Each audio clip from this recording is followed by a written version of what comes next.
Ragazzi, oggi vi dico una grandissima verità: il 90% del lavoro di un chitarrista è soprattutto ritmico e alla base di una buona ritmica c'è un esercizio che tutti dovrebbero fare almeno 3-4 minuti al giorno, rigorosamente con un suono clean e con un pizzico di compressione.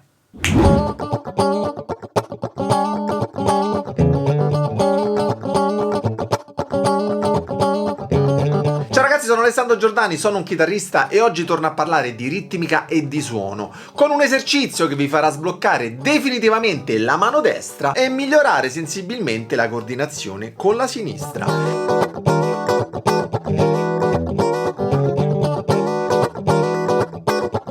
È un esercizio che va bene per qualsiasi genere e oggi lo applicheremo alla ritmica funk. Un genere dove la mano destra ha un ruolo fondamentale. E per rendere tutto ancora più piacevole lavoreremo anche sul suono utilizzando un compressore che mi è arrivato da qualche settimana, il Corywong della Wampler. Trovate sempre il link in descrizione. Per sbloccare la vostra mano destra vi do 3 consigli fondamentali. Il primo: la mano deve essere sempre rilassata, senza ancoraggi del palmo o delle dita sulla chitarra, e fate attenzione anche al braccio, alla spalla, che non devono essere mai tesi. Mentre state suonando, di tanto in tanto fermatevi e ascoltatevi. Se ci sono delle tensioni, sciogliete la parte tesa e ricominciate. Secondo consiglio: suonate sempre su un metronomo, un loop di batteria, una base, e se potete registratevi sempre per monitorare i vostri progressi.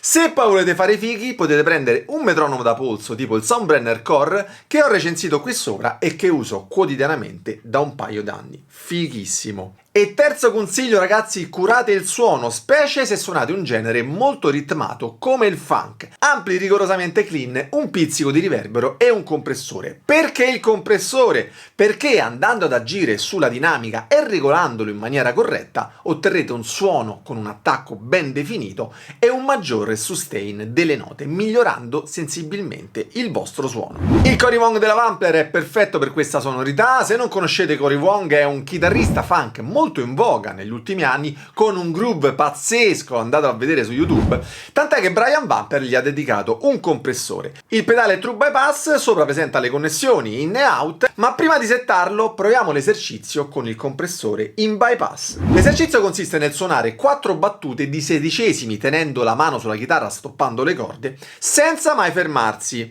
La prima volta accentueremo soltanto il primo sedicesimo.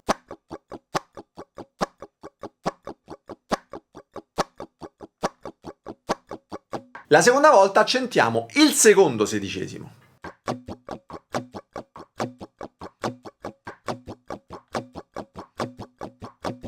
Poi solamente il terzo sedicesimo.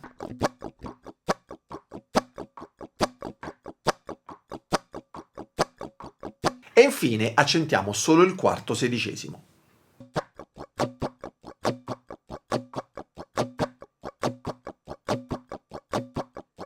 Questo primo esercizio serve a imparare le 4 cellule ritmiche che serviranno come base per sviluppare dei ritmi più complessi. Una volta che l'avrete imparato bene, potete passare al livello successivo. Cosa succede? Nel livello successivo andremo a suonare tutte le 4 varianti che abbiamo visto prima, quindi 4 diversi accenti, uno per ogni battuta, senza fermarsi. Vi consiglio di partire con un tempo lento e seguire la parte che vedete sullo schermo.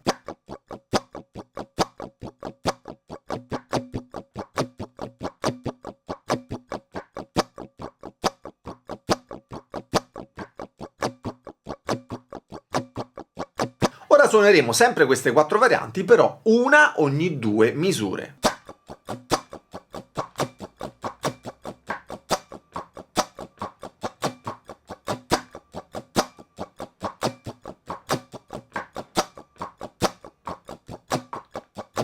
E ora cambieremo accento ogni misura.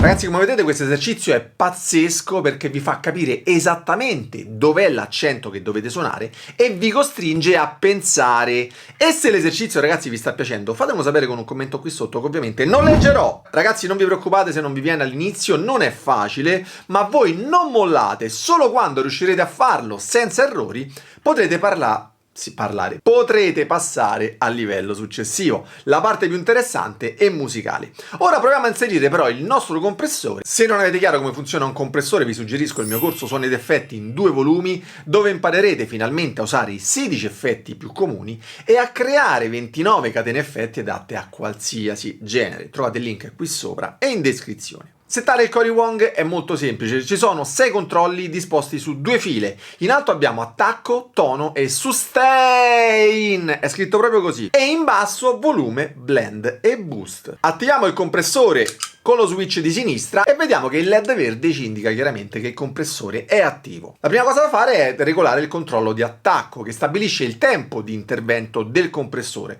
Tutto a sinistra per un tempo veloce e tutto a destra per un tempo lento. Se volete far sentire meglio l'attacco, come nel nostro esempio, useremo un tempo medio-lento. Il controllo tono ci dà la possibilità di recuperare le alte frequenze che possono venire smorzate quando si usa parecchia compressione. Basta rotarlo in senso orario per raggiungere alte frequenze o in senso antiorario per rimuoverle. La posizione di Unity è a ore 12, ma se vogliamo quel tocco in più di chiarezza basta alzarlo di poco. Il controllo sustain prolunga la durata della nota e in sostanza, girandolo in senso orario, andiamo ad aumentare la compressione e il colore. Non esageriamo con la compressione, mettiamolo a ore 12. In basso il controllo volume regola il livello di uscita, mentre il controllo blend permette di fare la cosiddetta compressione parallela, miscelando quindi anche il segnale della chitarra che non è compresso. Praticamente tutto a sinistra è soltanto il segnale pulito, girandolo verso destra andiamo ad inserire il segnale compresso. E questa regolazione è fondamentale se vogliamo comprimere il suono, ma nello stesso tempo vogliamo preservare l'attacco e la dinamica del segnale originale. In questo caso l'ho messo poco più della metà. Ora che avete capito come regolarlo, sentiamo il prima e il dopo e poi passiamo alla terza parte dell'esercizio.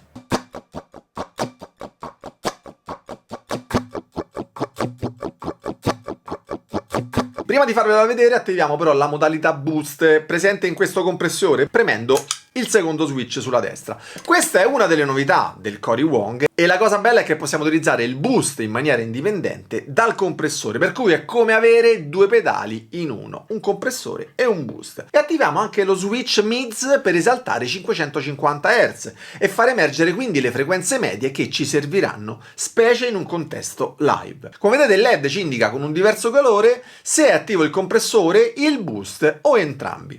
Per l'esercizio che ora vi farò fare useremo questa impostazione con un leggero boost e con il controllo mids attivo. Questo è un buon punto di partenza per avere un bel attacco, un buon sustain e un colore marcato. E ora andiamo a inserire un accordo per rendere l'esercizio più musicale, l'accordo di Mi nona. Sì, per i romani mi nonna.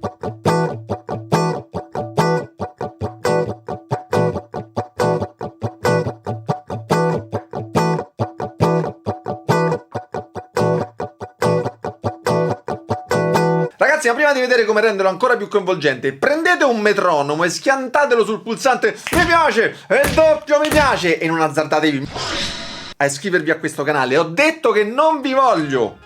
Sappiate però che soltanto a 100.000 iscritti vi dirò perché. Non dovete iscrivervi al canale.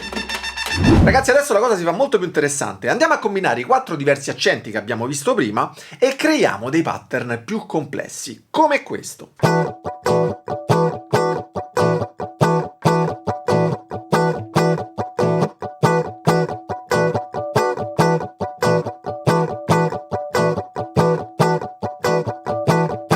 Alla fine del pattern possiamo anche inserire dei legati, come ad esempio uno slide, partendo da un semitono prima.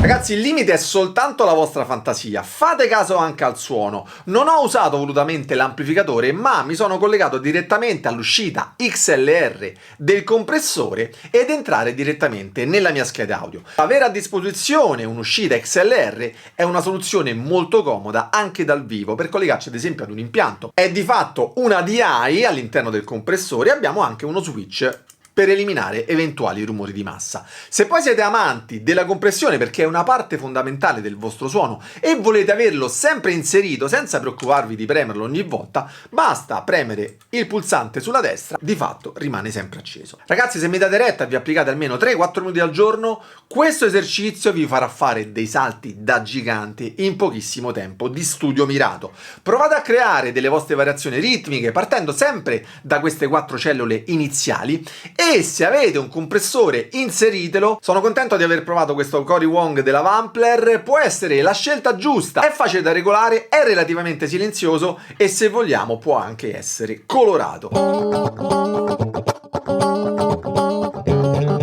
A mio avviso i Wampler sono pedali di ottima fattura, i potenziometri sono molto resistenti, molto precisi e poi la funzione boost e la DI incorporata sono un extra che per molti può essere uno dei punti vincenti. Questi extra ovviamente si riflettono sul prezzo, non economicissimo, parliamo di 299 euro, ma se avete l'idea di prendere anche un boost e una DI, a conti fatti potrebbe essere la scelta giusta. Altrimenti ci sono altre alternative molto più economiche, ma ve lo spiego nel video qui sopra. E noi ci vediamo la prossima settimana con un nuovo video. Buona musica!